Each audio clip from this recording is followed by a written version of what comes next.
This is Rob Temple for Boxing Social. Delighted to be joined by unbeaten heavyweight. I guess you're probably too old now to call a prospect, aren't you, Joe? I don't mind. Unbeaten heavyweight contender, we'll go with Joyce. We're here today ahead of your fight with Bryant Jennings. How you doing, Joe? Yeah, I'm good, man. It's a good day, and things are getting underway. It's getting closer and closer. Saturday night, so we've got the weigh-in Friday, and then it's fight night. A few laughs and jokes today with yourself and Bryant Jennings. He's a bit of a cool character. Yourself is not really known for your trash talking. How was it up there in your press conference? Yeah, it was good. It's interesting. Made me laugh at some points. But yeah, I'm just ready to do a job, and he's a credible opponent. Respect for him to taking the fight, and that he says he likes a challenge as well. So. I just think it's going to go. I'm just going to see what he's cooked up, him and his trainer, and see what he's going to bring on the night. Now, he mentioned something quite interesting in the press conference: the fact that your trainer Adam Booth has gone up against him before when Adam had Mike Perez. I know he mentioned it. Has Adam given you any little behind the scenes from working? It's quite unusual to have a trainer who has already competed against a fighter. He's talked about him. Training him and stuff like that, and I've been up to Ireland and sparred with Perez, so I know him. I like him. I think he's a great guy, and he's got a really interesting story, and I think, but I didn't get anything. I don't think Adam has got anything. I don't think he's thinking like he's had like a. What he's saying. He hasn't had a loss on his record. I don't think he's particularly bothered, but I don't know. But I guess Brian obviously thinks there's an issue there or something. I don't know. How's things gone with Adam? Obviously, you're bedding in now. See the videos of yourself with Josh Kelly, Michael Conlon, Shannon Courtney. How have you found it? It's been quite a difference to training with Adam. Like to box, and training up with Abel Sanchez in Big Bear. What's been the main difference?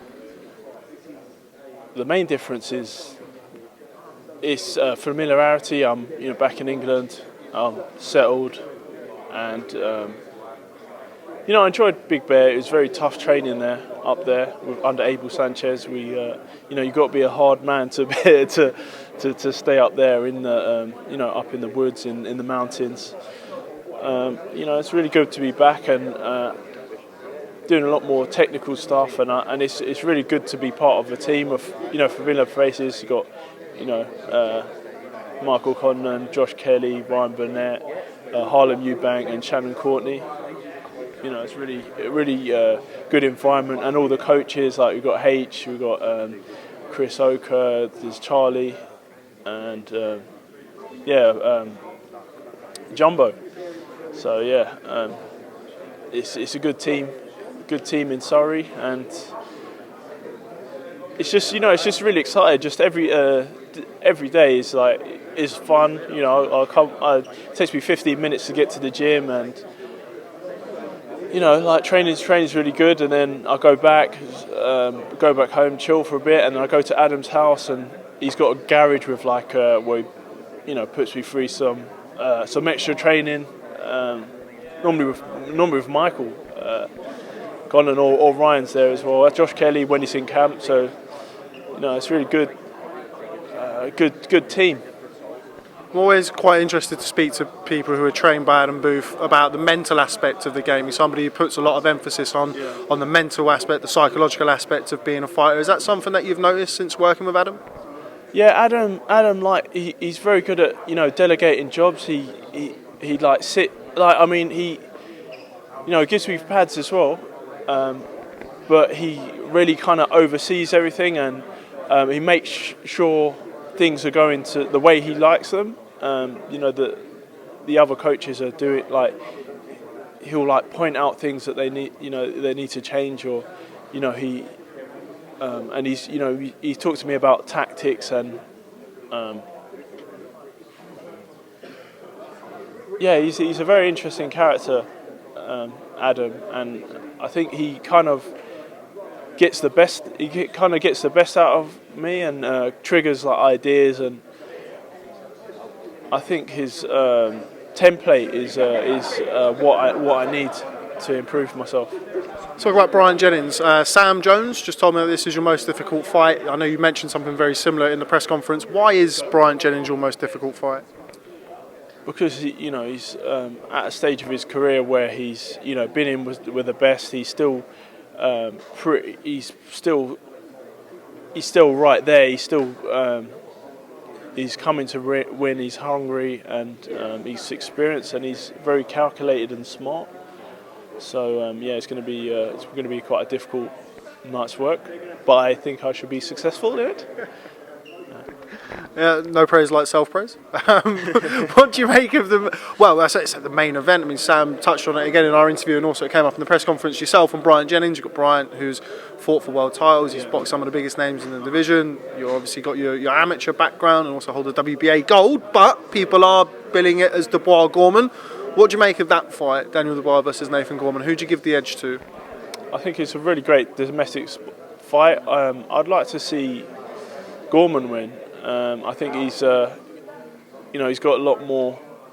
He seems to have a lot more about him, and like skills-wise, and even outside the ring where he carries himself. But then again, Daniel Dubois is he's got dynamite in his fists, and I could see him troubling Gorman if he lands some big bombs on him. How much experience have you got with sparring Daniel Dubois? Yeah, quite a lot of experience on the GB team.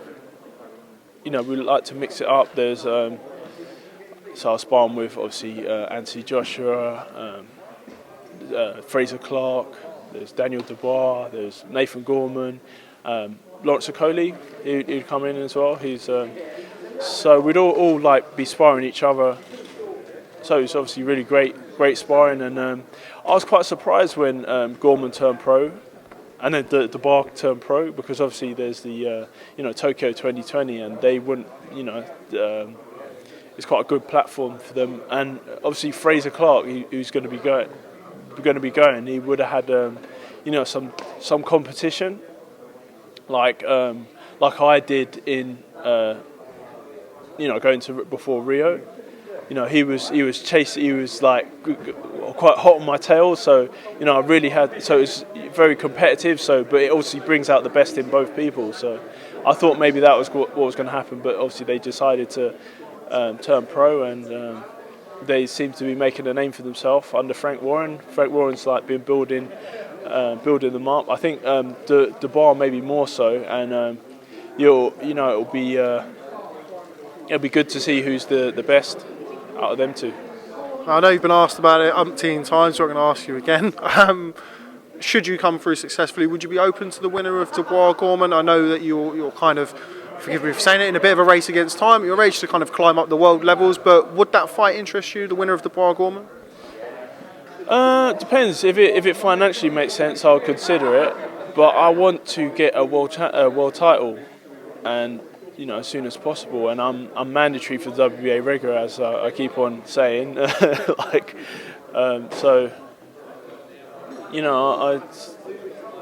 And there's obviously then a few more fights that should be available, and I just want to get to a world title as soon as possible, and then I can defend it against these guys. Final question: who do you think would be the more difficult fight for you style-wise? Daniel, I know you've shed a lot of rounds with him, or Nathan? I think. What would be the easier? What would be the easier or the more difficult? Either one. I think probably for me, for my style, I think Gorman will be the easier one for me. Daniel. Actually, Daniel's quite easy to hit as well, but because he's got more bang for his buck, then obviously that's more of a risk. But I could take either of them. Okay, well, Joyce, thanks very much for speaking to Boxing Social. Wish you the best of luck this Saturday at the O2. Thank you very much.